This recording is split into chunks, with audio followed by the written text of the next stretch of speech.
jump in. So when we last saw Gordon, it seemed like he had finally let Gotham go and, you know, maybe was trying to move towards something else. What happens to bring him back?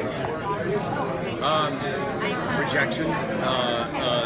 He goes down to find Lee and to make everything right. And in Gotham, that never works. So he finds himself back in the city, and we're 6 months later, and the monsters who were unleashed on the city at the end of season 2 are now running amok, and it's near anarchy in the city.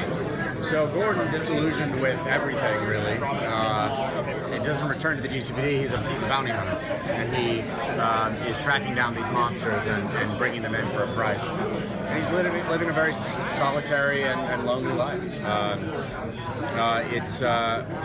It's a new place for him, and you know, it doesn't last forever. But it allows us to reset the show yet again and to give him a real journey over the course of the season. Jim went through a phase of being very not good at having self-preservation, I guess Right. you could say. Right. So is his headspace a little bit more cautious now and a little bit more aware of like the dangers of Gotham and how they, you know? He's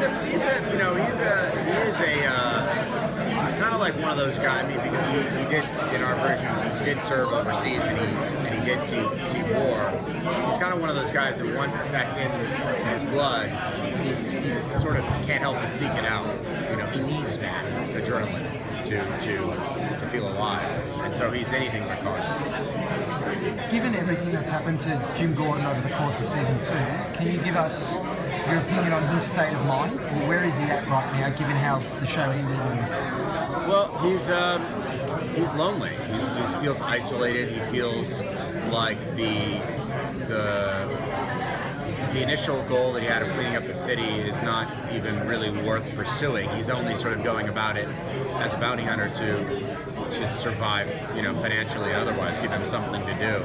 But he doesn't believe in the cause anymore, and he's going to have to find a reason to believe in the cause again. And the subtitle of the season, "Heroes Will Fall," is really indicative of what Gordon's journey will be throughout the season. He's flirting with the dark side, and he will, you know, even embrace the dark side. And is Bruce Wayne part of? I'm so sorry. Sorry, one last question. Sorry, is Bruce Wayne actually part of what drives Gordon in season 3? Absolutely, their relationship will always be important to him. He feels like he's fulfilled at least some of his promise to Bruce to get into what happened to his parents, but with Indian Hill and figuring that part out. Yeah. But of course, the Court of Owls looms behind. Thank you. Thank you.